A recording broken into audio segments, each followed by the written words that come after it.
नमस्कार मित्रों, astrology start channel में आपका फिर से एक बार स्वागत है। दोस्तों, आज हम लोग बात करने वाले हैं कुंडली के दसम भाव की, या ये बोलें कि कुंडली के दसम भाव के अंदर छिपे हुए रहस्य और इसके विवेचन के ऊपर में कि वास्तव में दसम भाव किन किन चीजों की प्रतिनिधित्व करता है एक व्यक्ति के कुंडली में।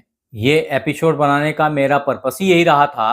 अगर फ्री कुंडली एनालिसिस की बात करें तो ये हमेशा ही लोगों के दिमाग में होती है कि मैं अगर अपनी कुंडली खुद देखूं तो हमारे दसम भाव में क्या चीजें हैं, दसम भाव को देख करके मैं किन चीजों को समझ सकता हूं।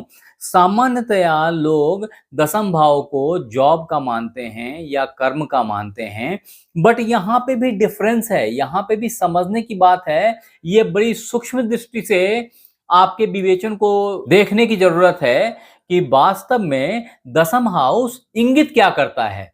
इतना ही नहीं है, बहुत लोग ये सोच के परेशान होते हैं कि मेरे दसम भाव में कौन सा ग्रह है जिसके चलते कोई खास कर्म मैं कर सकता हूं, या किस दसम भाव के लॉर्ड कहां बैठे हैं जिससे मैं ये पहचान सकूं कि मेरी जिंदगी का रास्ता किधर को जाता है, मैं किधर जाऊं, किस डायरेक्शन में काम करूं जिससे कि वो कार्य में मुझे सफलता प्राप्त हो।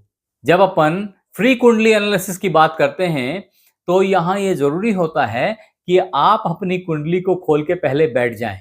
फायदा ये होगा कि आप लगे हाथ चीजों को चेक करते चले जाएंगे, क्योंकि आज ही हम लोग इस क्लैरिटी पे पहुंच जाएंगे कि आपके दसम भाव में क्या छिपा है, दसम भाव से आप किन किन चीजों को देख सकते हैं। तो देखें मित्र, जो पहली चीज समझने वाली बात होती है वो ऑफ कोर्स कर्म होती है, जॉब नहीं होती। दसम भाव से आप जॉब नहीं देख सकते। जॉब जो है ना, वो एक छोटी चीज है। लेकिन अब इसको ऐसे नहीं समझना कि जॉब बहुत छोटी चीज है, लेकिन जॉब का अब समझो यहाँ पे जो शब्दार्थ है और भावार्थ है इसमें काफी डिफरेंस होती है। तो यहाँ जॉब का मतलब सिर्फ काम करना है, वो काम वो जिससे कि आपकी दैनिक दिनचर्या जीवन यापन चल सके, उसकी बात नहीं कर रहा हूं। बात कर रहा हूं कर्म की। आप कर्म कैसा करते हैं। जॉब के लिए मैंने पहले ही बताया था कि अगर जॉब देखनी हो तो आप छठे हाउस को देखें। छठे हाउस से आप उसके दैनिक दिनचर्या की एक्टिविटीज को देख सकते हैं। वो कब ऑफिस जाता है, कब ऑफिस से आता है, क्या करता है, क्या नहीं करता है, काम ऑफिस के कर पाता है, नहीं कर पाता है, सब आप छठे हाउस से देख सकते हैं। लेकिन अगर आपको उस व्यक्ति की कार्य क्षमता देखनी हो, आपको ये देखना हो कि वो सत्कार्य करता है या निरर्थक के कार्य करता है, या गुंडा मवाली है, कहीं कहीं ऐसे कार्य कर रहा है, एग्जैक्टली क्या काम करता है कोई आदमी, और उसके काम की जो रिजल्ट है वो कैसी है, वो भी आपको दसम हाउस से दिखाई पड़ती है। दसम हाउस में बैठे हुए ग्रहों की स्थिति भी इस बात को और मुखर और क्लियर करती है। अगर दसम भाव में सूर्य हैं जो कि दसम भाव के कारक ग्रह हैं, अलग ही प्रभाव है, जबरदस्त प्रभाव है। ऐसे ही शनि है। ऐसे अलग अलग ग्रहों की स्थिति मानी गई है, हम उस पर आराम से व्याख्या करेंगे। लेकिन पहले यह समझना जरूरी है कि क्या दसम भाव से सिर्फ कार्य को देखा जाता है? नहीं, दसम भाव से आप आदमी के पिता की मानसिकता भी देख सकते हैं, पिता के कर्म भी देख सकते हैं, उसके पिता के साथ संबंध कैसे हैं इसको भी देख सकते हैं। तो क्या सिर्फ पिता और कर्म को देख सकते हैं? नहीं, आप दसम भाव से उस व्यक्ति के जिसकी वो कुंडली है, जिसका दसम भाव आप देख रहे हैं, उस व्यक्ति के बॉस को भी देख सकते हैं। बॉस भी पिता समान होता है।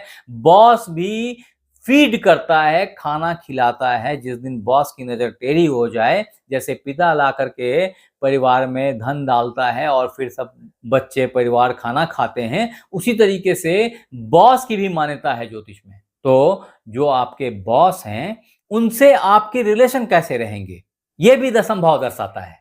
आपके संबंध के हिसाब से वो आपके साथ में उनका व्यवहार कैसा है, कब वो आपसे खुश हैं, कब वो आपसे नाखुश हैं। अगर दसम भाव नीच का है, प्रश्न ही नहीं उठता है कि उस व्यक्ति का पिता, उस व्यक्ति का बॉस उससे खुश रहे, प्रश्न ही नहीं उठता है।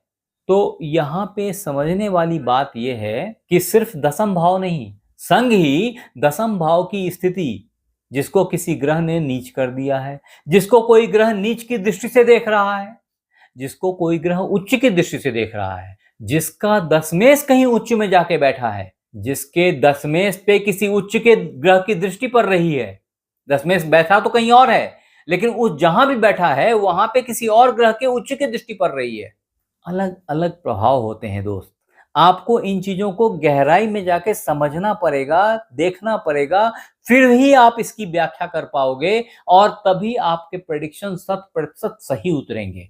इतना ही नहीं है, इसके अलावे आप दसम भाव से व्यक्ति की करियर तो देख ही रहे हो, व्यक्ति के जो कार्यकलाप हैं वो तो देख ही रहे हो, साथ के साथ उसकी महत्वाकांक्षाएं भी देख रहे हो, उसकी इच्छाएं भी देख रहे हो कि वो किस तरह के कर्म करके क्या बनना चाह रहा है। नॉट ओनली दिस, इनफैक्ट आप उसके शासकीय वर्ग से संबंध भी देख सकते हो कि उसका गवर्नमेंट में जो लोग काम कर रहे हैं उनके साथ में उनकी तारतम्य, उनकी सामंजस्य कैसी है, उनके रिलेशंस कैसे हैं, उसकी पहुंच कैसी है।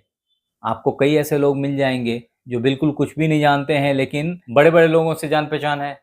कई ऐसे लोग नेता मिल जाएंगे जो बहुत फटीचर की तरह घूम रहे हैं इधर उधर, लेकिन उनकी जान पहचान बड़े बड़े कलेक्टर कमिश्नर से है। कोई कार्य आपका यूं ही करवा देंगे वो।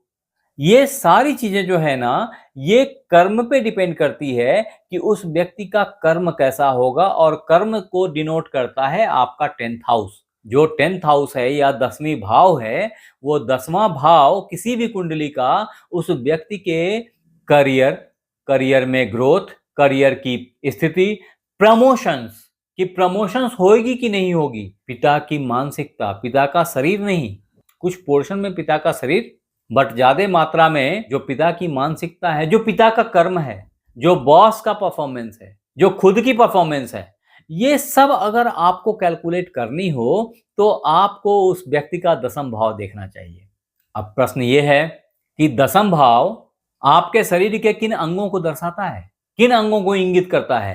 तो मूलतया इसमें घुटने, जोड़, जितने भी जॉइंट्स हैं आपके, और जो आपका फिजिक है, जो कंकाल तंत्र बोलिए उसको, जो जैसी गठन है, अल्टीमेटली तो उसी से आप पोस्ट पोजीशन को अचीव करेंगे ना।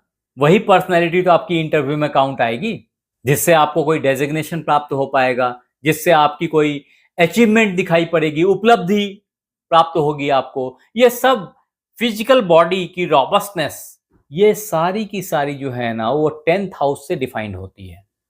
तो ऐसे में मित्र, अगर आप ये पूछें कि ठीक है ये तो बात समझ में आ गई, लेकिन दसम भाव से कौन कौन सी बीमारियां हैं जो कनेक्टेड हैं, तो आप समझें कि मैंने जब बताया कि बॉडी के कौन कौन से पार्ट हैं, ऑब्वियसली बीमारियां तो उन्हीं पार्ट्स में हुआ करेंगी। जैसे घुटनों के कष्ट हो जाएंगे, घुटनों की जोड़ों में पेन आ जाएगा, बाकी बॉडी के ज्वाइंट पेन्स आ जाएंगे।